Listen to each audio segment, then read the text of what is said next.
નમસ્કાર વિદ્યાર્થી મિત્રો, વેદ ક્લાસની અંદર આપણું બધાનું સ્વાગત છે. ઓનલાઈન ક્રેશ કોર્સ અમે વેદ ક્લાસ લાવી રહ્યા છીએ. આ ક્રેશ કોર્સ ફક્ત ને ફક્ત ગુજરાતી માધ્યમના જે વિદ્યાર્થી મિત્રો છે એના માટે લઈ આવેલી છે. તો જો તમે વેદ ક્લાસ ન ઓળખતા હોય તો અમે 200થી વધારે સ્કૂલને અમારી સર્વિસ પ્રોવાઈડ કરી રહ્યા છીએ અને અમારી સર્વિસનો સાથે સાથે લાભ 10,000 જેટલા વિદ્યાર્થી મિત્રો પણ લઈ રહ્યા છે. હવે આ વેદ ક્લાસ ખાસ શા માટે છે અને એ પણ ઓનલાઈન ક્રેશ કોર્સ છે એ શા માટે ખાસ છે, તો એના અમારા જે ફીચર્સ છે એના વિશે અમે થોડીક વાત કરવા જઈ રહ્યા છીએ અહીંયા. કે પહેલી વસ્તુ કે આ ક્રેશ કોર્સની અંદર દરરોજનું 3 કલાકનું લાઈવ લેક્ચર રહેશે અને સાથે સાથે જે લાઈવ લેક્ચર છે એની ડીપીપી અને સાથે સાથે વીકલી ટેસ્ટ પણ રહેશે. અને આની સાથે સાથે જે પણ થિયરી છે અને પ્રેક્ટિસ ટેસ્ટ પણનું પણ આપણે ઓનલાઈન ક્રેશ કોર્સમાં સંપૂર્ણપણે સારી રીતે આયોજન બદ્ધ કરેલું છે. અને તમને આ ક્રેશ કોર્સની અંદર તમારો જે પ્રોગ્રેસિવ રિપોર્ટ છે એ ડેઇલી પ્રોગ્રેસિવ રિપોર્ટ પણ તમને અહીંયા પ્રાપ્ત થશે. સાથે સાથે મટીરિયલ્સમાં અમે શું આપશું, તો અહીંયા જે પણ લાઈવ લેક્ચર લેવાય છે એ લાઈવ લેક્ચરનું તમને રેકોર્ડિંગ મળી રહેશે, જેને કારણે તમે એનો ગમે ત્યારે ઉપયોગ કરી શકો છો. સાથે સાથે જે લાઈવ લેક્ચર્સમાં તમને ભણાવેલું છે એ લાઈવ લેક્ચર્સના લેક્ચર નોટ્સ તમને પ્રોવાઈડ કરવામાં આવશે.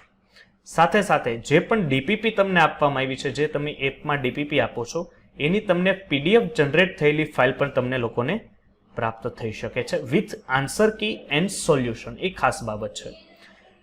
તો ફટાફટ આપણે વેદ ક્લાસની એપ છે એ ડાઉનલોડ કરીએ, બરોબર છે. પ્લે સ્ટોરમાં જઈએ અને વેદ ક્લાસની એપ ડાઉનલોડ કરીએ. તમને કંઈક આ રીતની વેદ ક્લાસની એપ તમારા પ્લે સ્ટોરમાં દેખાશે. એને ડાઉનલોડ કરીએ અને વેદ ક્લાસનો જે ક્રેશ કોર્સ છે એમાં આપણે વિદ્યાર્થી મિત્રો તમે લોકો જોડાઓ. અને ફોર મોર ઇન્ક્વાયરી કોન્ટેક્ટ અસ.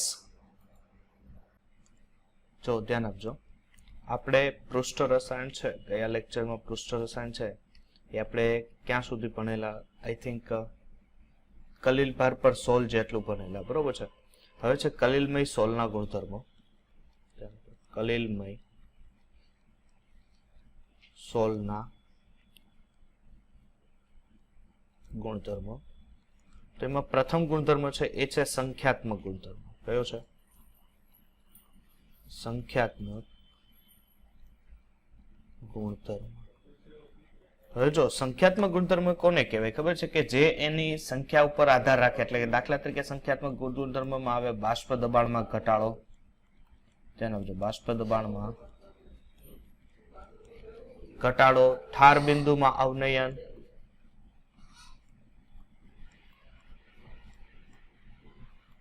ઉત્કલન બિંદુમાં ઉન્નયન,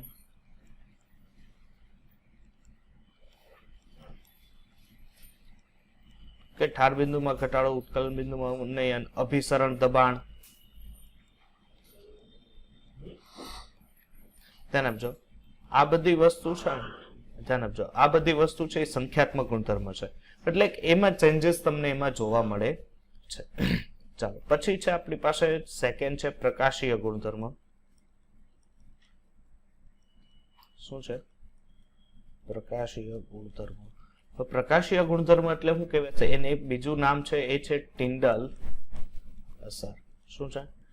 ટિન્ડલ અસર. ટિન્ડલ અસર એટલે શું થશે કે જ્યારે તમારી પાસે કોઈ પ્રકાશ છે, આ પ્રકાશ તમે અંધારામાં રાખેલો છે, અંધારામાં તમે ટિન્ડલ અસર, તમને લોકોને આમ તો આઈડિયા જ હશે, 10મા ધોરણમાં કેમ ભણી ગયા છો કે સર જ્યારે કોઈ કણ ઉપર પ્રકાશ આપાત થાય અને એનું ચારેય દિશામાં જ્યારે વિખરણ થાય, ત્યારે જો ફરીથી જ્યારે કણ આપાત થાય, એ જે પ્રકાશ છે કણ ઉપર આપાત થાય ને કણને કારણે શું થશે? પ્રકાશ ચારેય દિશામાં જ્યારે વિખેરિત થાય છે ત્યારે એને ટિન્ડલ કહેવાય છે. એટલે જે આખો માર્ગ છે પ્રજ્વલિત થાય છે અને ટિન્ડલ કહેવામાં આવે છે. અને આ જો આ પ્રકાશનું જે પ્રકીર્ણન થાય, પ્રકાશનું થાય પ્રકીર્ણન થાય, એને શું કહેવાય છે? કુલ આખી, દાખલા તરીકે તમારી પાસે આ કણ છે, આ કણ ઉપર જ્યારે કોઈ આ પ્રકાશ આપાત થાય, એને કારણે પ્રકાશ આપાત થઈને પ્રકાશનું પ્રકીર્ણન પામે. પ્રકીર્ણન પામે એટલે આખા માર્ગમાં બધે તમને પ્રકાશ જતો દેખાય છે, જેને કહી શકાય છે.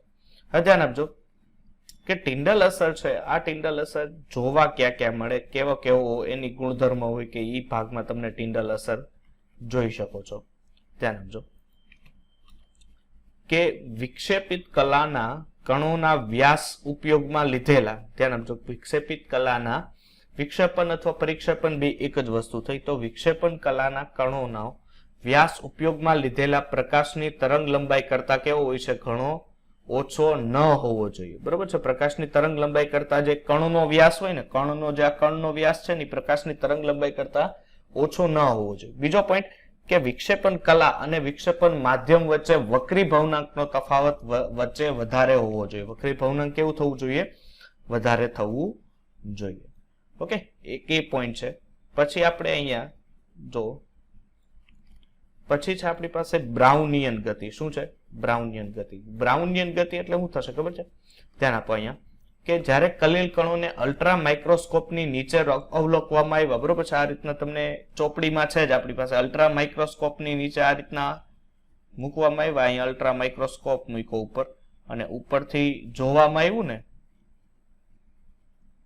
બરોબર છે, અહીંથી જોવામાં આવ્યું ને, એટલે જોવામાં આવ્યું એટલે શું ખબર પડી? ખબર કે સર આ જે અલ્ટ્રા માઇક્રોસ્કોપ છે, ઓકે, એના મદદથી આ જે દ્રાવણ હતું, ધ્યાન આપજો, આ હું હતું કોઈ પણ દ્રાવણ, આ દ્રાવણની અંદર કોઈ કલીલ કણો હાજર હતા.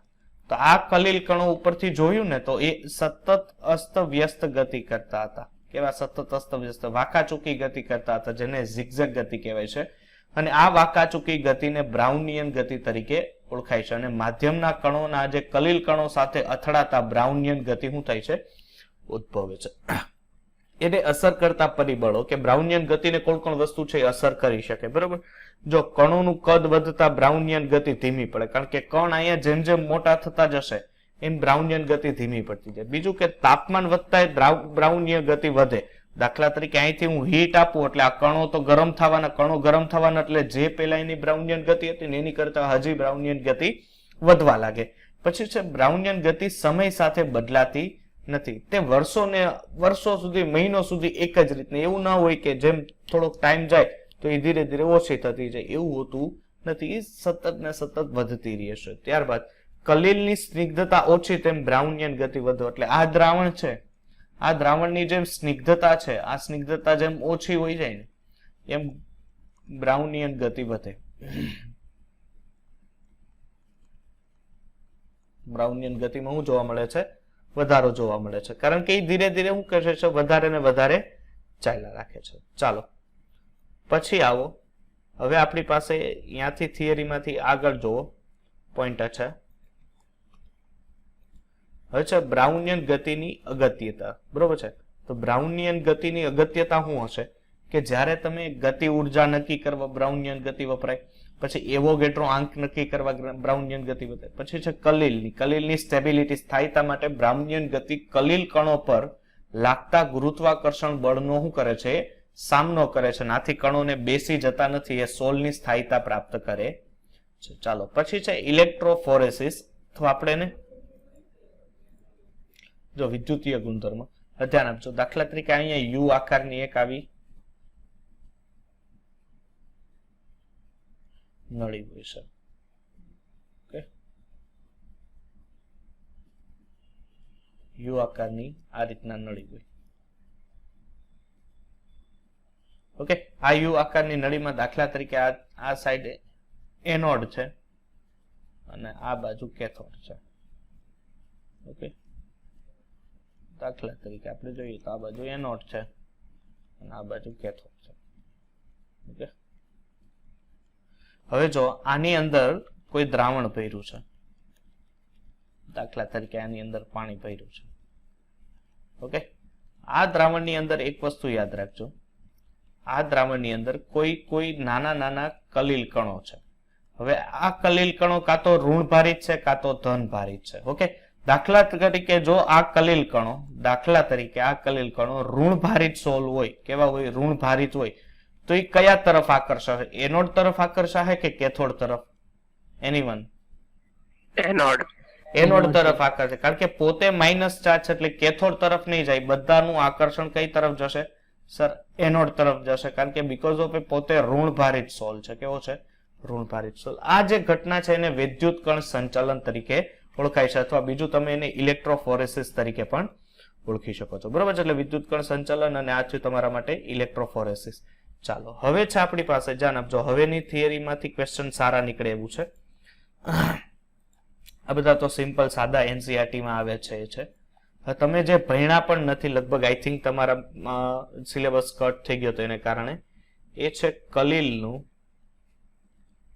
સ્કંદન. શું છે? કલીલનું સ્કંદન. હવે કલીલનું સ્કંદન એટલે પેલી વસ્તુ શું થઈ? સ્કંદન એટલે એક વસ્તુ યાદ રાખજો કે દ્રાવણનું બગડવું. ધ્યાન આપજો ફરીથી, દ્રાવણનું બગડવું એને શું કહેવાય? સ્કંદન. દાખલા તરીકે કલીલ છે એની સ્થાયીતા માટે તે અલ્પ પ્રમાણમાં થોડા પ્રમાણમાં વિદ્યુત વિભાજનની હાજરી જરૂરી હોય, પરંતુ જો તમે વિદ્યુત વિભાજનની સાંદ્રતા તમે વધારી દો, એટલે સાંદ્રતા વધારો એટલે શું કરે કે જે કલીલ કણ હોય ને તમારું વિદ્યુત વિભાજ્ય એની સાથે મિશ્ર થઈ જાય, અને એની સાથે મિશ્ર થઈ જાય તો એની જગ્યાએ શું થશે કે એની સાથે મિશ્ર થતા થતા એ શું થશે? અવક્ષેપ બનાવશે, અને મિશ્ર થતા થતા અવક્ષેપ જો એ બનાવે તમને તો તમારે સમજવાનું રહેશે કે એ તમારો કલીલ કણ જે છે એ કલીલ કણનું શું થઈ ગયું? સ્કંદન થઈ ગયું. એટલે કોઈ, ધ્યાન આપજો, કોઈ યોગ્ય વિદ્યુત વિભાજ્ય, ધ્યાન, કોઈ યોગ્ય વિદ્યુત વિભાજ્યના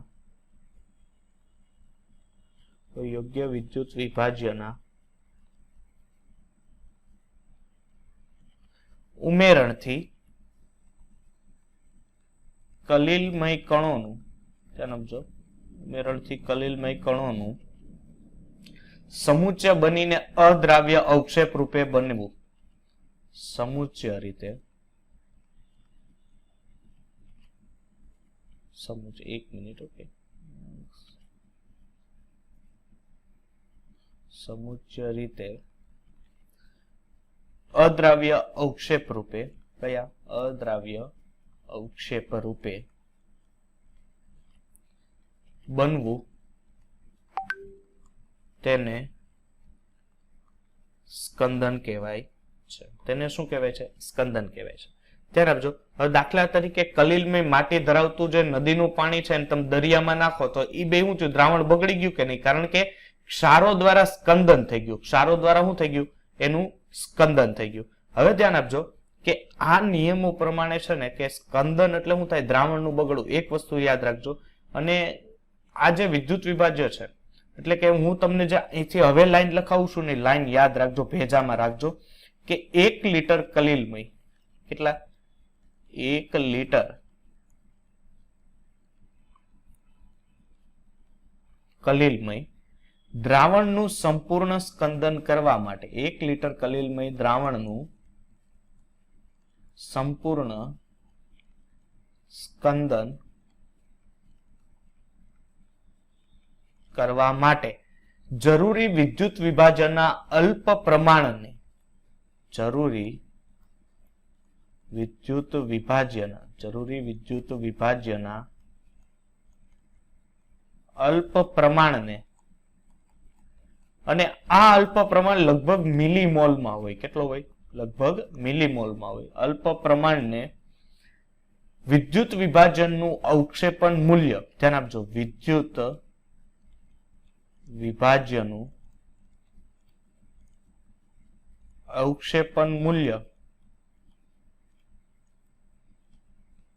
અથવા, ધ્યાન આપજો, વિદ્યુત વિભાજનનું અવક્ષેપન મૂલ્ય અથવા સ્કંદન મૂલ્ય, ધ્યાન આપજો, અથવા સ્કંદન મૂલ્ય, અને અથવા હજી તમે એને ઉર્ણન મૂલ્ય પણ કહી શકો.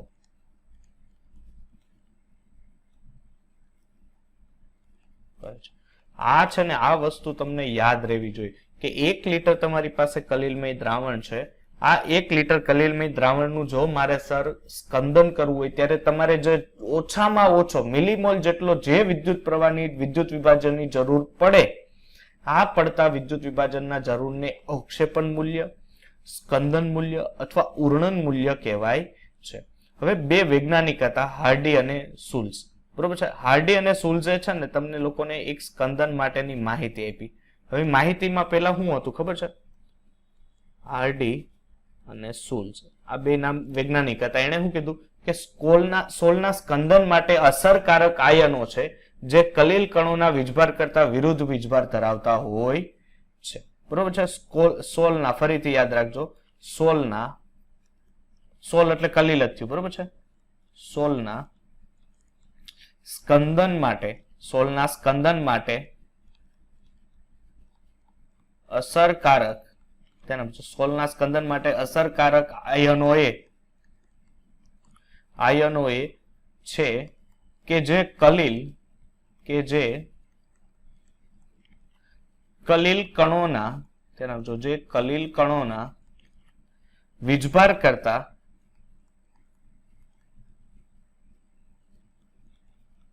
વિરુદ્ધ વીજભાર ધરાવે. કે કલીલ કણોના વીજભાર કરતા વિરુદ્ધ વીજભાર એ ધરાવે છે.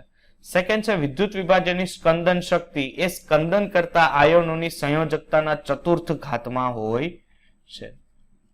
અત્યારે આ જેટલી લાઈન લખાવું છું ને લાઈન પરફેક્ટ યાદ રહેવી જોઈએ, તો જ એમસીક્યુ જયારે સોલ્વ કરશું ત્યારે ખબર પડશે કે વિદ્યુત વિભાજનની જે સ્કંદન શક્તિ છે એ કોકનું સ્કંદન કરે છે, એમાં જે વિદ્યુત વિભાજનની જે તાકાત છે એ સ્કંદન કરતા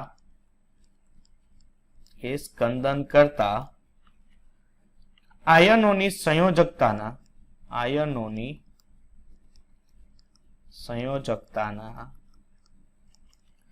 ચતુર્થ ઘાતમાં હોય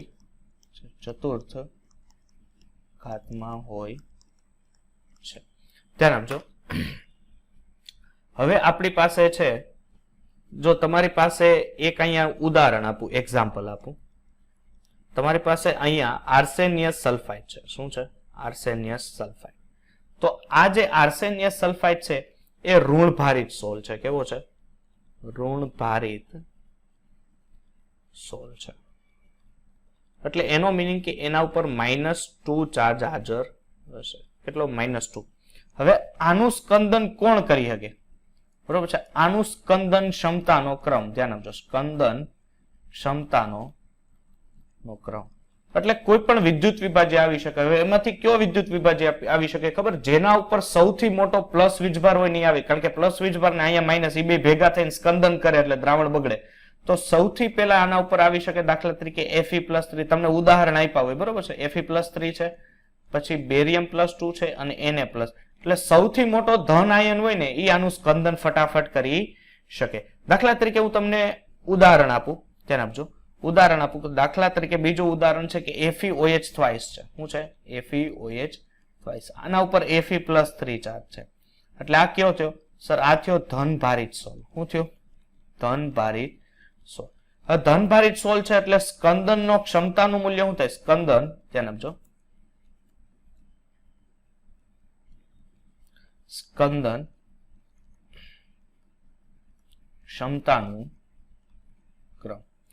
સ્કંદન ક્ષમતા કોની સૌથી વધારે હશે? કે સર જેના ઉપર સૌથી મોટો માઇનસ ચાર્જ હોય. દાખલા તરીકે છે આપણી પાસે PO4-3, પછી SO4-2 અને પછી Cl-. ઓકે. હવે છે અવક્ષેપણનું મૂલ્ય. તો અવક્ષેપણનું મૂલ્ય છે ને આ જે સ્કંદન ક્ષમતાનું મૂલ્ય હોય ને એની કરતા ઊંધું, એટલે કે Fe+3 ની સૌથી ઓછું અવક્ષેપણ હશે, પછી બેરિયમનું હશે, પછી સોડિયમનું હશે. એ જ પ્રમાણે અવક્ષેપણનું મૂલ્ય અહીંયા અવક્ષેપણ મૂલ્ય MCQ જોશો એટલે ફટાફટ તમને ખબર પડશે. જો PO4-3 નું સૌથી ઓછું, પછી SO4-2 અને લાસ્ટ Cl- નું સૌથી ઓછું. હવે જો કલીલનું જે સ્કંદન છે ગરમ કરવાથી તમે એને મિશ્ર કરો કે ડાયાલિસિસ કરો કે કેન્દ્રગામી બળથી કે અશુદ્ધિઓની હાજરીથી પણ તમે સ્કંદન કરી શકો. એવું જરૂરી નથી કે પ્રબળ વિદ્યુત વિભાજન, પણ આપણી પાસે એક માહિતી છે કે પ્રબળ વિદ્યુત વિભાજનની મદદથી તમે લોકો સ્કંદન છે એ કરી શકો છો. ઓકે, ચાલો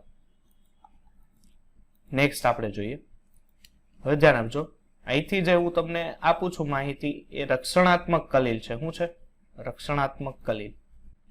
ઓકે, જો રક્ષણાત્મક કલીલ કોને કહેવાશે? કે લાયોફિલિક કલીલ. અહીંયા રક્ષણાત્મક કલીલ કે લાયોફિલિક છે એટલે જેને પ્રવાહી પ્રત્યાકર્ષણ છે એનું સોલ્વેશન વધારે, સોલ્વેશન એટલે દ્રાવક મિશ્રણ થયેલું હોય તેવો લાયોફોબિક કલીલ કરતા કેવા છે? વધુ સ્થાયી હોય છે. જ્યારે લાયોફિલિક સોલને લાયોફોબિક સોલમાં ઉમેરવામાં આવે ત્યારે તેઓ લાયોફોબિક સોલના કણોની આસપાસ વીંટળાય તેઓનું શું કરે છે? સ્કંદન થતું અટકાવે છે. આથી લાયોફિલિક સોલને રક્ષણાત્મક કલીલ કહે. હવે શું થાય ખબર? દાખલા તરીકે તમારી પાસે પાત્ર છે. હવે શું છે કે આની અંદર લાયોફોબિક દ્રાવણ છે. શું છે? લાયોફોબિક. ઓકે, હવે લાયોફોબિક નો દાખલા તરીકે આપણી પાસે એક કણ છે અહીંયા. હવે એની આસપાસ કયું દ્રાવણ આવી જાય ખબર? લાયોફિલિક. શું આવી જાય? લાયોફિલિક. હવે લાયોફિલિક એટલે જેને પ્રવાહી પ્રત્યે આકર્ષણ. એ દ્રાવણ આ જે લાયોફોબિક છે ને એની આરતે ફરતે એવી રીતે ગોઠવાઈ જાય કે આ લાયોફોબિક છે આનું સ્કંદન થતું નથી. એટલે એનું સ્કંદન નથી થતું એટલે આપણે એક પોઈન્ટ કહી શકીએ સર લાયોફિલિકે લાયોફોબિક ને રક્ષણ આપ્યું. શું આપ્યું? રક્ષણ આપ્યું. ધેટ્સ વાય લાયોફિલિક એ રક્ષણાત્મક કલીલ તરીકે ઓળખાય છે.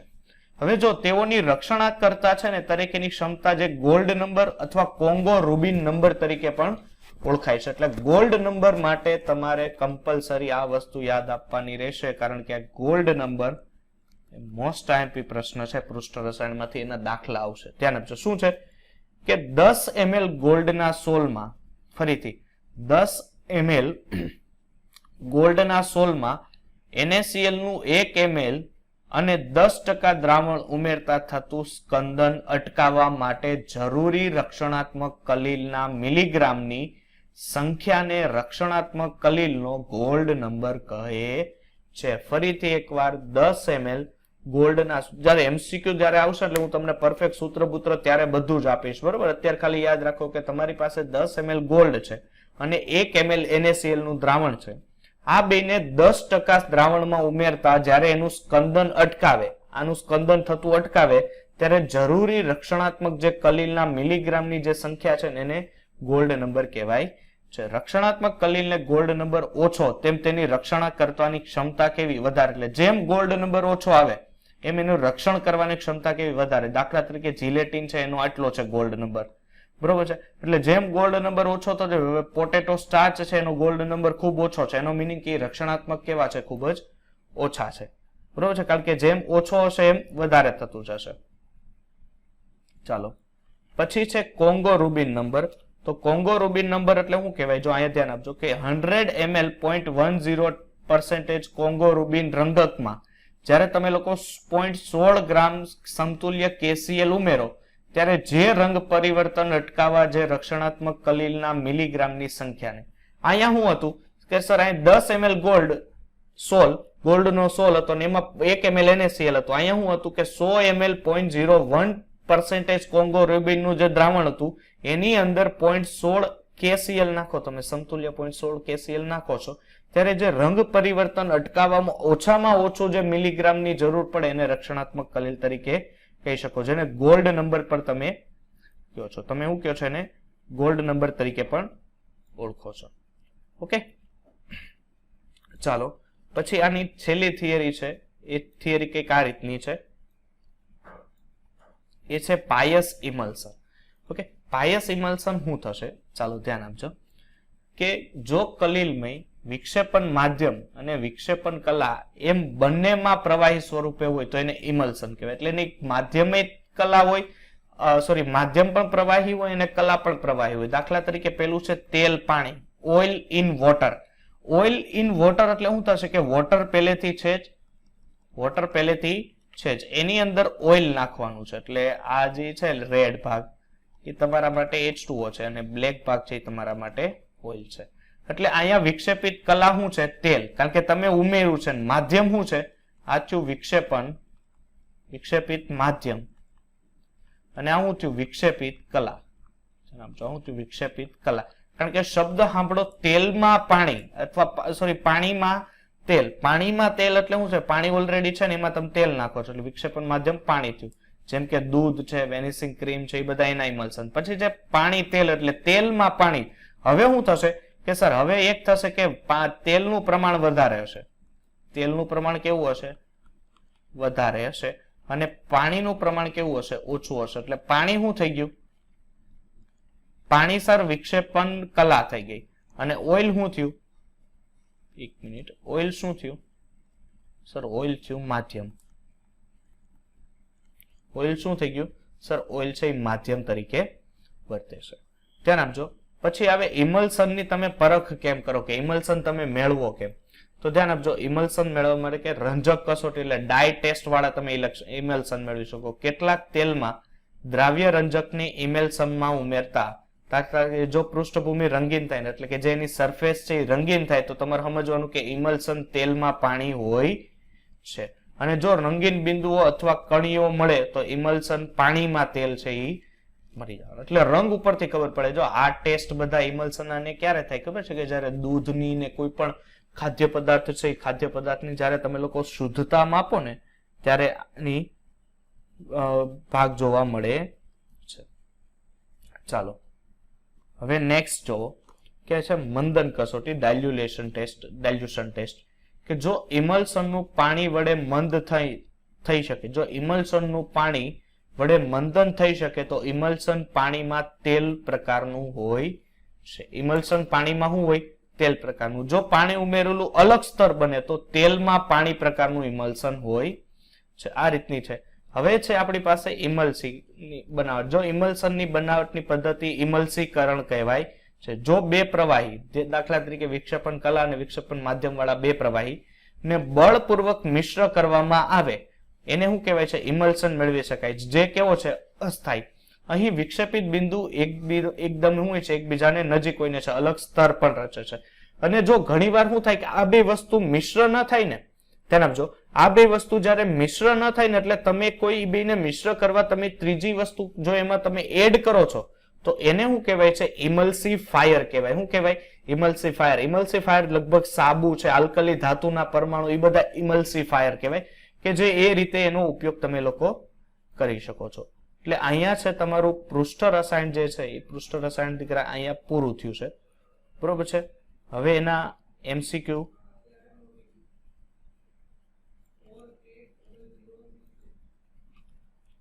ચાલો સોલ્વ કરવાનું ચાલુ કરો તો હું બાકીના બધા ક્વેશ્ચન મૂકું.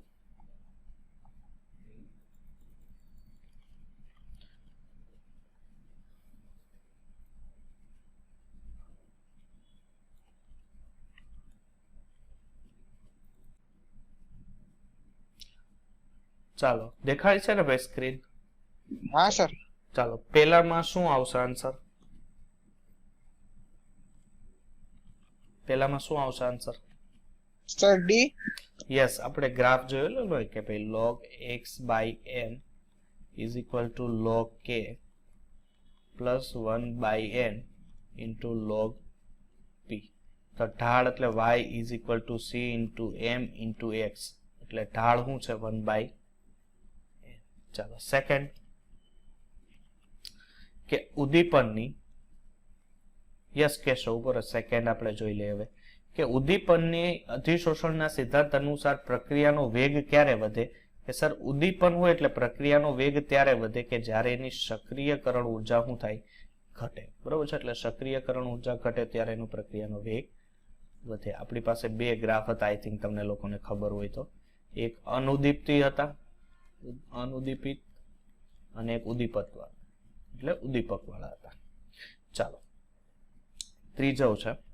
ત્રીજો પ્રશ્ન એવો છે કે બે બાજુવાળા ઉત્સેચકને શું કહેવાય છે? ધ્યાન આપજો, ના આવ્યું હોય થિયરીમાં તો નો ડાઉટ, ટેન્શન લેવાની જરૂર નથી, અહીંયા જ કહી દઉં છું. એને કહેવાય એલોસ્ટેરિક એન્ઝાઇમ. શું કહેવાય છે? બાયોલોજી વાળા હશે એટલે એને તો લગભગ આઈડિયા હશે જ. જો ત્રીજામાં છે ને સી આવશે, એલોસ્ટેરિક એન્ઝાઇમ. પછી છે કે નીચેનામાંથી કયો ઉદ્દીપક, ધ્યાન આપજો, નીચેનામાંથી કયો ઉદ્દીપક ગ્લુકોઝનું ઇથેનોલમાં રૂપાંતરણ? તો ધ્યાન આપજો, ગ્લુકોઝનું ઇથેનોલમાં રૂપાંતરણ દાખલા તરીકે એ ઉદ્દીપક કરશે એ ઝાયમેઝ એન્ઝાઇમ. કયો? ઝાયમેઝ. દાખલા તરીકે ગ્લુકોઝ છે C6H12O6, આનું તમે ઝાયમેઝ ઉત્સેચકની હાજરીમાં પ્રક્રિયા કરો, કોની? ઝાયમેઝ. એટલે ગ્લુકોઝમાંથી C2H5OH અને સાથે સાથે એમાંથી CO2 પ્રાપ્ત થશે. બરોબર છે. એટલે આ બે મોલ તમને પ્રાપ્ત થશે. એટલે આ શું મળ્યું તમને? ઇથેનોલ. તો ઇથેનોલ કેમાંથી મળે? ઝાયમેઝ ઉત્સેચકની હાજરીમાં તમે રિએક્શન કરાવો તો તમને ઇથેનોલ પ્રાપ્ત થશે. ચાલો પાંચમો પ્રશ્ન શું છે કે પ્રતિવર્તી, યસ પાંચમામાં કેશવ, પાંચમામાં ઉભા રહ્યો, જોવો ધ્યાન આપજો. શું છે કે પ્રતિવર્તી પ્રક્રિયામાં ઉદ્દીપક એ પદાર્થ છે, ઉદ્દીપક એવો પદાર્થ છે જે પુરોગામી પ્રક્રિયાનો દર વધારે નહીં. આમાં સી આવશે. બીકોઝ ઓફ સંતુલન સ્થિતિ પહોંચાડવા માટે જરૂરી સમય શું કરે? ઘટાડે. ઉદ્દીપક છે એ સાંદ્રતામાં ક્યાંય વધારો કરતો નથી. ફરીથી ઉદ્દીપક સાંદ્રતામાં વધારો કરતો નથી. પછી શું છે કે સર એ પુરોગામી પ્રક્રિયાનો દર વધારે, પુરોગામી પ્રક્રિયાનો દર વધારે પણ સામે સંતુલન છે ને, સંતુલન આવે એટલે બે પ્રક્રિયા સેમ કરવાની એક ટ્રાય કર. ઓકે, ચાલો હવે શું છે કે સર છઠ્ઠો પ્રશ્ન છે કે જો વિક્ષેપણ તબક્કો પ્રવાહી હોય, વિક્ષેપણ તબક્કો કેવું છે, એમાં વિક્ષેપણ કલા હશે. આઈ થિંક વિક્ષેપણ કલા છે એ પ્રવાહી છે, એટલે કલા પ્લસ માધ્યમ. ઓકે, પેલું કોષ્ટક મેં તમને આપેલું, વિક્ષેપણ કલા પ્રવાહી છે અને માધ્યમ ઘન છે. એનો મીનિંગ ઘનનું પ્રમાણ વધારે છે અને પ્રવાહી ઓછું છે, તેવું જેલ જ આપી શકે ને, સી જેલી. ચાલો, કલીલ કણોની સાઈઝ કેટલી હોય? હવે જો તમને ખબર છે, નેનોમીટરમાં ખબર છે કેટલી હોય, 1 થી 1000 નેનોમીટરની હોય. ઓકે, 1 થી 1000 નેનોમીટર હોય. હવે નેનોમીટરને મીટરમાં ફેરવવું હોય તો નેનોમીટરને મીટરમાં ફેરવવું હોય તો શું થાય? 1 મીટર બરાબર કેટલા થાય? 10⁻⁹ નેનોમીટર થાય. 1 મીટર બરાબર 10⁻⁹ નેનોમીટર. એટલે 1 નેનોમીટર, 1 મીટરે 10⁻⁹ નેનોમીટર થશે. એટલે 1 10⁻⁹ અને જો આ મીંડા કાઢો એટલે 10⁻5 બરોબર છે, અથવા 10⁻7 એટલે લગભગ 10⁻9 થી 7 ની વચ્ચે આન્સર હશે. 7 અને 9 એટલે આન્સર એટલા મીટર હશે. ચાલો હવે શું છે કે સુવર્ણ સંખ્યા કોનામાંથી માપી શકાય? તો સુવર્ણ છે ને લાયોફોબિક કોલાઇડ અને લાયોફિલિક કોલાઇડ દ્વારા રક્ષણાત્મક ક્રિયા દ્વારા માપી શકાય. બરોબર છે? કેવી? લાયોફોબિક અને ફિલિક દ્વારા માપી શકાય. ઓકે, ચાલો એટલે ઓપ્શન એ. જ્યારે કોલોઇડને, કોલેડિયન મિશ્રણ એટલે એ આ જે આગળ આપણે ભણેલા છે, કોલેડિયન એટલે સ્કંદન મિશ્રણ થાય છે. કોલેડિયન વિદ્યુત વિભાજન ઉમેરવામાં આવે કોલેડિયનમાં, તો વધુ પ્રમાણમાં વિદ્યુત વિભાજન ઉમેરવામાં આવે તો એનું શું થઈ જાય? સ્કંદન. કોલેડિયન એટલે કલીલ દ્રાવણ જ થયું. ઓકે, ચાલો પછી છે સીએમસી. સીએમસી એટલે ક્રિટિકલ મિશલ કોન્સન્ટ્રેશન. ધ્યાન આપજો, ક્રિટિકલ મિશલ કોન્સન્ટ્રેશન એ પૃષ્ઠ અણુઓ શું થાય છે કે સર સુયોજન પામે. સુયોજન પામે એટલે શું થાય કે જે પૃષ્ઠ એટલે સરફેસ પરના જે અણુ હોય, સાંદ્રતા ધીરે ધીરે શું થાય? વધારે. એટલે મિશેલ રચના બને. મિશેલ રચના બને એટલે આ બધા અણુઓ એકબીજા સાથે ભેગા આવે, અને ભેગા આવે એને કારણે મિશેલ રચના બને. મિશેલ રચના ત્યારે જ બને કે અણુઓનું સુયોજન થયું હોય. શું થયું હોય? અણુઓનું સુયોજન થયું હોય. ચાલો, નીચેનામાંથી કયા પરમાણુ પાણીમાં બેન્ઝીન ફેલાવવા માટે સૌથી યોગ્ય છે? ચાલો, કયો આવશે? જો આ બે તો છે ને મારા મત પ્રમાણે આ ડિટર્જન્ટ અને સાબુ છે. ડી આવે. હવે જો ડિટર્જન્ટ અને સાબુ હોય ને તો પેલી વસ્તુ શું થશે કે સાહેબ આની વચ્ચે આની શીર્ષ કે પૂછ છે એ છૂટી પડશે નહીં. ઓકે, શીર્ષ કે પૂછ છે એ છૂટી નહીં પડે એટલે એમાં મિશ્ર નહીં થાય. પછી આવો હવે આ બેમાં લડો, તો ધ્યાન આપજો, એ બેમાં લડો એટલે શું થશે કે અહીંયા તમે જોશો ને તો પાછળનો જે ભાગ છે ને આ ભાગ છે એ નોન પોલાર. નોન પોલાર એટલે શું કહેવાય કે પાણી પ્રત્યે આકર્ષણ ન હોય, એટલે હાઇડ્રોફોબિક ભાગ છે. શું છે? હાઇડ્રોફોબિક. ઓકે, આ ભાગ હાઇડ્રોફોબિક છે અને આ ભાગ છે હાઇડ્રોફિલિક છે. આ ભાગ શું છે? હાઇડ્રોફિલિક, જેને પાણી પ્રત્યે આકર્ષણ છે. તે એને કારણે શું થશે કે આ જે આખો વર્ગ છે પાછળનો, બરોબર છે, એ પાછળનો વર્ગ એ દ્વિબંધ સાથે જોડાયેલો છે. કેના સાથે જોડાયેલો છે? દ્વિબંધ સાથે જોડાયેલો છે. એટલે શું થશે કે અહીંયાની સાપેક્ષમાં આ ક્લોરીનની સાપેક્ષમાં પાછો આ હાઇડ્રોફિલિક ભાગ હોય. અહીંયા તો બે બાજુ હાઇડ્રોફિલિક છે. ઓકે, બે બાજુ હાઇડ્રોફિલિક છે, જ્યારે અહીંયા એક બાજુ હાઇડ્રોફોબિક ને એક બાજુ હાઇડ્રોફિલિક. એટલે અહીંથી આ તરત જ તૂટી જાય. એટલો પ્રબળ ન હોય જેટલો આ કાર્બોક્સિલિક એસિડ હોય ને, એટલો પ્રબળ બેન્ઝીન ન હોય. એટલે અહીંથી ડાયરેક્ટ જ શું થશે કે બેન્ઝીન ત્યાંથી છૂટો પડી શકે. That's why answer C. ધ્યાન આપો. 12મો પ્રશ્ન કે કલીલમય દ્રાવણના વીજભારનો નાશ કરવા નીચેનામાંથી શું વપરાય? કલીલમય દ્રાવણ છે એનો વીજભાર તમારે ન્યુટ્રલ કરવો હોય તો તમારે શું વાપરવું પડે કે સર અમારે એનું સ્કંદન કરાવવું પડે. હવે સ્કંદન તમે ક્યારે કરો કે સર અમે એમાં શું ઉમેરી તો સ્કંદન થાય? સર અમે એમાં વિદ્યુત વિભાજન ઉમેરી તો સ્કંદન થાય. ચાલો, સમુચ્ચ કોલાઇડ એટલે શું થશે કે સાબુનું દ્રાવણ. તો ઈ કોમ સમુચ્ચ કોલાઇડ એટલે સાબુનું દ્રાવણ કે જેમાં એકબીજા પાસે ઈ સતત સમુચ્ચ રીતે ગોઠવણ એટલે શું કહેવાય કે એમની વચ્ચે કોઈ પણ પ્રકારનું આકર્ષણ બળ ન હોય છતાંય એકબીજા સાથે જોડાયેલા હોય તો એને સમુચ્ચ કલીલ કહેવાય. ચાલો, નીચેના પ્રવાહીમાંથી કયા સપાટીનું તણાવ મહત્તમ હશે? સરફેસ પરનું તણાવ મહત્તમ. સરફેસ પરનું તણાવ ત્યારે મહત્તમ હોય કે ધ્યાન આપજો કે જ્યારે એનામાં સૌથી વધુ ધ્રુવીયતા હોય. તો સૌથી વધારે ધ્રુવીયતા આમાં કોનામાં છે?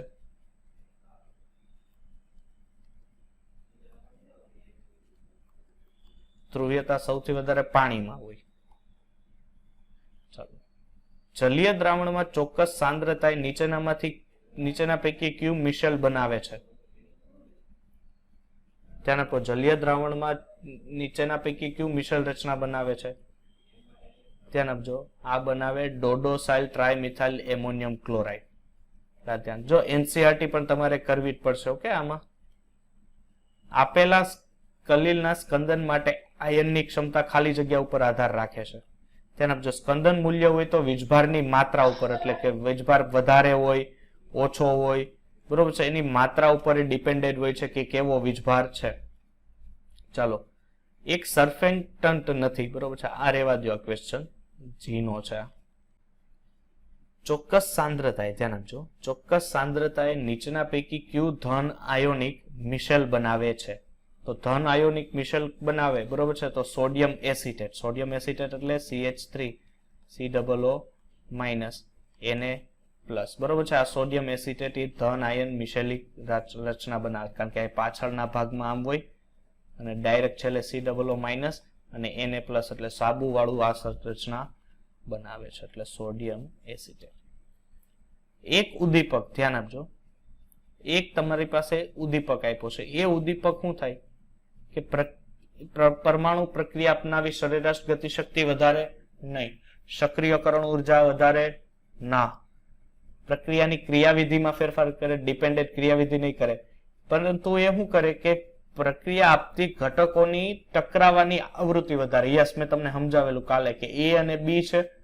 હવે આની કોઈ ઉદ્દીપક સાથે રિએક્શન કરો એટલે શું થાય? બે વચ્ચે અથડામણ થાય, અથડામણ થાય એને કારણે શું થાય કે બે વચ્ચે બંધ બને, અને એક પોઈન્ટ ઉપર શું થશે કે અથડામણને કારણે અહીંથી ઉદ્દીપક છૂટો પડે અને અહીંયા સંયોજન AB પ્રાપ્ત થાય. અહીંયા A અને B અલગ અલગ હતું અને અહીંયા AB સંયોજન, એટલે અથડાવાની જે આવૃત્તિ છે, ઘટકોને ટકરાવાની આવૃત્તિનું વૃદ્ધિ વધારે, જેમ વધારે ઘટકો અથડાશે એને કારણે ફટાફટ સંયોજન બનવાની કોશિશ કરશે.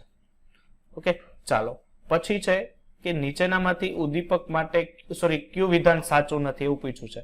પેલો પ્રશ્ન છે કે સંતુલનમાં પ્રક્રિયા ઉદ્દીપકની હાજરી સંતુલનની સ્થિરતાનું મૂલ્ય બદલાવવામાં આવે છે. બદલાવી ન શકાય, એ સંતુલન સુધી લઈ જઈ શકે પણ સંતુલન જે થઈ ગયું હોય ને પછી એ ચેન્જીસ કરી શકાય નહીં, એટલે આ સાચું નથી. એટલે આપણો આન્સર ખોટો, આ સાચું નથી. ચાલો, હવે હું આપ્યું છે કે એક તમારી પાસે કોંગ્યુલેશન માટે, ધ્યાન આપજો, કોંગ્યુલેશન વેલ્યુઝ એટલે શું થશે કે તમે એને દ્રાવ્યતા કરો છો, ઇલેક્ટ્રોડ્સને દ્રાવ્યતા કરો છો, એટલે આપણને ખબર છે કે જેમ ઓછું મૂલ્ય હોય એમ વધારે દ્રાવ્યતા થાય, કારણ કે ઉપયોગમાં લેવાતા ઇલેક્ટ્રોલાઇટ્સ દીઠ લિટરેફ પર મિલીમોલ્સમાં કોંગ્યુલેશન મૂલ્ય, બરોબર છે, એટલે કોંગ્યુરેડ વાળું મેં તમને થિયરી ભણાવી હતી. કોંગ્યુરેડ નંબર જાર્યો, કોંગો રૂબિન નંબર, બરોબર છે, એ કોંગો રૂબિન નંબર ઉપર જ આધારિત છે. એટલે કે એનું મૂલ્ય જેમ ઓછું એમ વધારે એની જે કહી શકાય કે પાવર છે, જે એનું મૂલ્ય છે વધારે એટલું વધારે હશે. એટલે સૌથી ઓછું મૂલ્ય MgSO4 નું છે. પછી અહીંયા હું લખું છું, જો પાવર proportional to, ધ્યાન આપજો, પાવર proportional to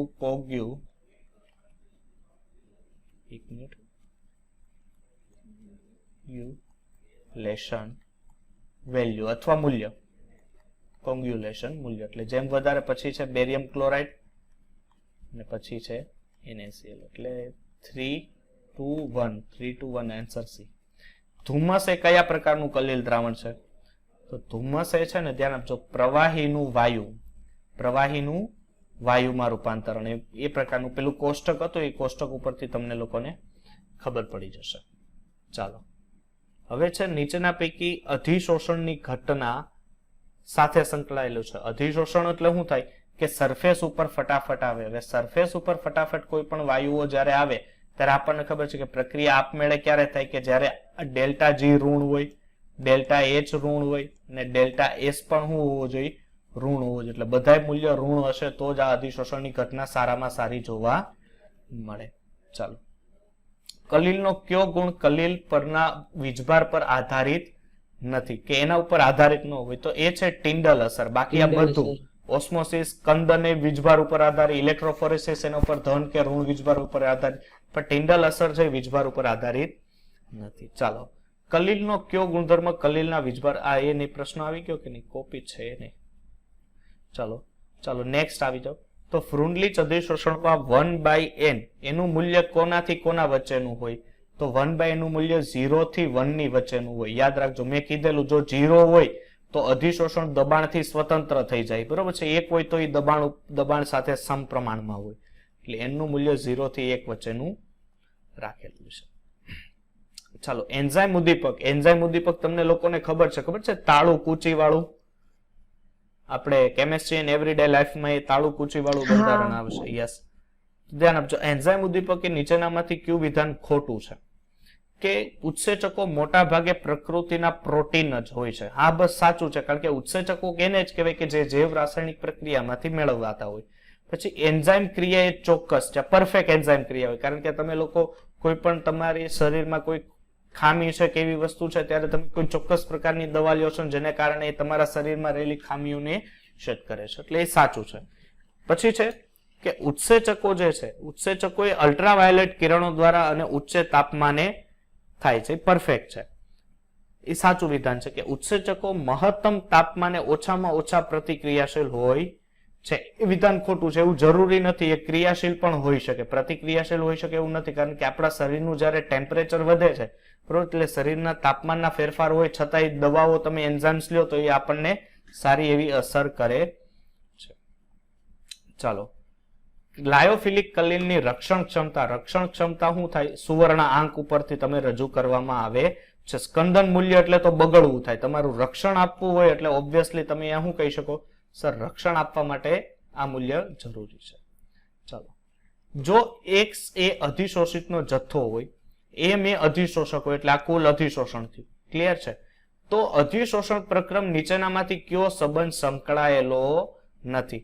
યસ, અધિશોષણમાં ક્યાંય તાપમાન આવતું નહોતું. એ તમે કાલે ભણી ગયા છો. ફ્રુન્ડલીચ અધિશોષણમાં ટેમ્પરેચર ક્યાંય આવતું નહોતું. તો સર, અચળ દબાણ ને આ બધું આવતું? યસ, આ બધું તમે લાગુ પાડી શકો, પણ તાપમાન ડાયરેક્ટ અધિશોષણ સાથે લાગુ પાડી શકો નહીં. જો આ એફ છે, એ લોકો એને એફ ને અચળાંક કીધો છે. ઓકે, એટલે અચળ છે ને, એટલે ચાલો. ખાલી જગ્યા ધારીને લેંગમ્યુર અધિશોષણ સમતાપીનું સંક્ષેપ્તીકરણ કરી શકાય છે. તો એ ધારીને કરી શકાય. દાખલા તરીકે કણોના અધિશોષણની ક્ષમતામાં અધિશોષણના સ્થાને સમતુલ્ય હોઈ શકે, બરોબર છે. એટલે આ મૂલ્ય ડાયરેક્ટ થિયરિકલ મૂલ્ય છે, એટલે એમાં એ આવશે. ધ્યાન આપજો. હવે જો આ નીચેના એક જો હું તમને રક્ષણાત્મક વાળું છે ને 39 નો ક્વેશ્ચન જોવો તો બાકીના ક્વેશ્ચન હું તમને જાતે આપીશ. ઓકે, 39 નંબરનો ક્વેશ્ચન જોવો. જો એમાં તમને A, B, C અને D. હવે સોનાની સંખ્યા એટલે ગોલ્ડ નંબર, કોલેટ્સનું ગોલ્ડ નંબર. તો રક્ષણાત્મક શક્તિ ક્યારે થાય? કે રક્ષણાત્મક શક્તિ ક્યારે થાય કે જેનું મૂલ્ય સૌથી ઓછું હોય ને એ સૌથી વધારે રક્ષણ કરે. એટલે આમાં સૌથી મૂલ્ય ઓછું D નું છે 0.05. C નું કેટલું છે? સર, C નું મારી પાસે 0.10 છે. નહીં સોરી, 0.10 છે. પછી એનું 0.01 છે અને આનું 0.50 છે. એટલે એ સૌથી ઓછો એ આન્સર આપણો બનશે. સોરી, C, D આવશે ને, વધારે આપણે કહેવાનું છે. ઓકે, એટલે આ રીતના જે ક્વેશ્ચન છે બાકીના જો અહીંયા સુધીના છે 50 સુધીના, એ ક્વેશ્ચન તમે જાતે કરજો. ન આવડે તો એક આ જોવો 47 માં હું કરાવું. સર, આ ક્વેશ્ચન લેક્ચર નોટમાં આવશે? હા, આવશે. જો 47 માં ધ્યાન આપજો કે વાયુના અધિશોષણના ફ્રુન્ડલીચ અધિશોષણના આલેખ અનુસાર x એ આ એક આ બોક્સમાં સમૂહ m પર બ્યુસનું સંગ્રહ કરેલું દળ x/m વિરુદ્ધ log p n નો ઢાળ અહીંયા આલેખમાં આપેલો x/n કોના વિરુદ્ધ થશે? હવે તમને આ આલેખમાં આપી દીધું છે ને, એમાં શું છે ખબર છે એમાં એ લોકો એવું કહે છે કે 2 ને 3 છે, તો એ કઈ રીતે થશે ધ્યાન આપજો. તો x બાય m તમારી પાસે સૂત્ર, તો x by m proportional to p raise to 1 upon n. Okay, હવે k હું પ્રોપોર્શનલ ટુ કાઢો એટલે અચળાંક મળે k p raise to 1 by n. Okay, હવે શું થશે કે અહીંયા તમે જો સૂત્ર મૂકો, સૂત્ર આપણી પાસે હતું તમને યાદ હોય તો log x by m is equal to log k plus 1 by n into log p.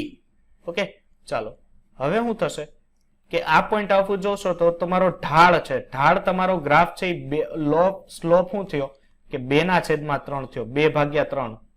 બરોબર છે, આ તમારો સ્લોપ થયો એટલે 2/3 થયો એટલે તમારો અહીંયા ઢાળ લ્યો એટલે આ 2/3 આવ્યું. તો 1 બાય n ની જગ્યાએ તમે શું લખી શકો 2/3 એટલે x બાય m 2/3 એટલે p ની જગ્યાએ p 2/3. ઓકે, ચાલો આ થયું. હવે જો હવે તમે કાલની એક્ઝામ દીધી એ કેવી ગઈ પેલા મને એ કહો. કાલની એક્ઝામ કેવી ગઈ? બધાને સારી ગઈ? સર બાકી છે આપવાની હજી આપવા ક્યારે છે એક્ઝામ? એટલે કાલે સરે કીધેલું કે કાલે રાત્રે ના આપી શકો તો બીજા દિવસે બપોરે આપી દેજો એમ કીધેલું. હા, તો કાઈ વાંધો નહીં, પરફેક્ટ છે ને વાંચજો. જો જીઓસી માં છે ને મેં એસિડિકતા અને એ જ સહી વસ્તુ મેં પૂછેલી છે, એસિડિકતાની બધી વસ્તુ છે એ પૂછેલી છે, એટલે એમાં ખાસ તમારે ધ્યાન આપવું. ઓકે, ચાલો બોલો બીજો કોઈ નીટ બાબતે પ્રશ્ન કઈ પણ લાગતું હોય કે ભાઈ સર કઈ રીતનું છે આપણે ઇનઓર્ગેનિક માં બેઠું એનસીઆરટી માંથી પૂછે. જો ઇનઓર્ગેનિક છે ને એનસીઆરટી ની બહાર ન જાવ ને તો તમારા માટે બહુ ફાયદાકારક છે.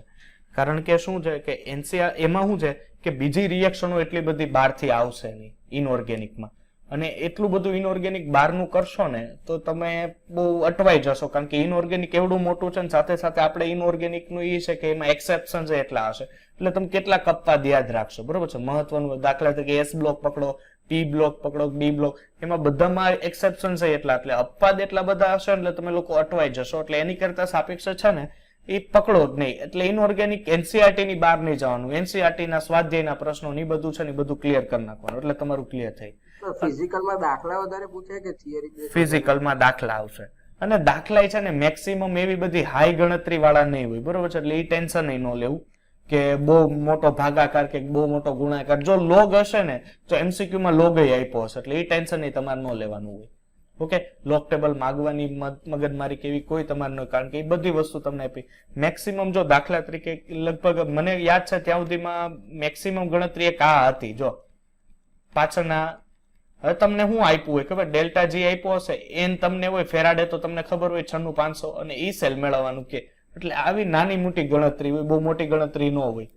બરોબર છે, અને ખાસ જે આપણે શું કહેવાય બીજું ચેપ્ટર છે ને એમાં ખબર છે પેલું છે આદર્શ વાયુ, આદર્શ કહેવાય આદર્શ દ્રાવણ અને બિન આદર્શ દ્રાવણ, એના જે પછી આપણે વન્ટ ઓફ અવયવના એ બધામાં થોડું ધ્યાન રાખવું. યસ, વન્ટ ઓફ અવયવ. પછી એઝિયોટ્રોપિક મિશ્રણ યાદ છે? એમાં મહત્તમ ઉત્કલન બિંદુ, ન્યૂનતમ ઉત્કલન બિંદુ, ઋણ વિચલન, ધન વિચલન, એ બધાના બીજા ચેપ્ટરમાંથી એમસીક્યુ ખાસ તરીકે જોવાનું. બરોબર, ચાલો બીજો કોઈ પ્રશ્ન. અને ઓલવેઝ છે ને યાદ રાખજો કે આ જે પ્રશ્નો હોય ને આ બધા એમાં ઓલવેઝ અઘરા પ્રશ્ન બાજુ ભાગતા નહીં. પેલા છે ને જો 45 એમસીક્યુ હોય ને કેમિસ્ટ્રી, હું તમને સમજાવી દઉં કે 45 એમસીક્યુમાં કેમિસ્ટ્રીમાં હોય ને તો મેક્સિમમ છે ને 5 જ ક્વેશ્ચન એવા હોય જે હાર્ડ હોય. એટલે હાર્ડ એટલે ખૂબ હાર્ડ નહીં, તે વિચારવા જેવા હોય. એટલે 5 વાસે પાછળ બેસવાનું જ નહીં. ઓલવેઝ છે ને શું કરવાનું કે ફટાફટ 40 ક્વેશ્ચન, દાખલા તરીકે ક્વેશ્ચન જોયો, દાખલા તરીકે તમે કેમિસ્ટ્રીનું તમે ચાલુ કરો છો, ઓલવેઝ પહેલું પેપર કયું પૂરું કરવાનું? બાયોલોજી. પહેલા બાયોલોજી પૂરી કરવાનું, પછી કેમિસ્ટ્રી, અને લાસ્ટમાં ફિઝિક્સને રાખવાનું. બીકોઝ ઓફ ફિઝિક્સ થોડોક તમારો સમય લે, સમજ પડે છે? એટલે પહેલું બાયોલોજી પૂરું કરો, પછી કેમિસ્ટ્રી આવો, અને પછી છેલ્લે ફિઝિક્સમાં જાઓ. કેમ કરવાનું? ક્વેશ્ચન જોયો, એકવારમાં સમજ પડી ગઈ, ટીક કરી નીકળવાનું. અને હજી છોકરાઓ છે ને તમે લોકો ભૂલ ન કરતા, કોઈ દિવસ ક્વેશ્ચન બધા સોલ્વ કરીને પછી બધા ટીક કરવા ન બેસતા. કારણ કે એમાંથી જો એકય એમસીક્યુ મિસ થઈ ગયો ને તો આપણી બધી મહેનત પાણીમાં જાય. એટલે કરો, નો ડાઉટ 3-4 એમસીક્યુ સોલ્વ કરીને પછી એને ફટાફટ ટીક કરી નાખો. જે તમારી ઓએમઆર છે ને એમાં ફટાફટ એને ટીક કરી નાખો. અને એ ટીક કરશો ને તો તમે લોકો અહીંયા કરશો. ઘણા વિદ્યાર્થી એવું કરે 100 ક્વેશ્ચન સોલ્વ કરીને પછી ટીક કરવા બે, એમાંથી જો એકાદો ક્વેશ્ચન અહીંથી આમ થઈ ગયો ને તો એમાં હેરાન થશો. ઓકે, એટલે એ ખાસ ધ્યાન રાખજો. જીઓસી માં આયુપીએસસી બહુ ઓછા પૂછાય છે, એટલે મેં આ એક્ઝામમાં પણ ઓછા તમને મૂકેલા છે. ઓકે, ચાલો બોલો બીજું કઈ. સર હા બોલો. આપડા આજે એમસીક્યુ ચલાવવાનો જે 20મા નંબરનો એમસીક્યુ છે ને, હા હા, એ સમજાવવાનું ખબર ના પડી એમાં, અને અવાજ કપાતો હતો એ. જો હવે શું થાય કે ક્યુ વિધાન સાચું નથી, ખોટું છે. કે સંતુલનની પ્રક્રિયામાં ઉદ્દીપકની હાજરીમાં સંતુલનની સ્થિરતાનું મૂલ્ય બદલાવવામાં આવે છે. તો આ મૂલ્ય આ વાક્ય ખોટું છે. શું કામ? કે તમે સંતુલને તમે ઉદ્દીપકની હાજરી હોય ને પ્રક્રિયા સંતુલનમાં હોય, બરોબર છે, તો ઉદ્દીપકની હાજરી છે ને પ્રક્રિયા સંતુલનમાં છે, તો એની સ્થિરતા કોઈ દિવસ બદલાશે જ નહીં. કારણ કે ઉદ્દીપક ફક્ત સંતુલનમાં લાવવાની કોશિશ કરે, એની સ્થિરતા ચેન્જીસ નહીં કરે. સંતુલનમાં હોય ને તમે ઉદ્દીપક નાખો તો કોઈ ફેર ન પડે, પણ સંતુલનમાં ન હોય ને તમે ઉદ્દીપક નાખો તો એ પ્રક્રિયાનો સમય જે હોય ને એ ઘટાડે અને ફટાફટ સંતુલનમાં લાવવાની કોશિશ કરે.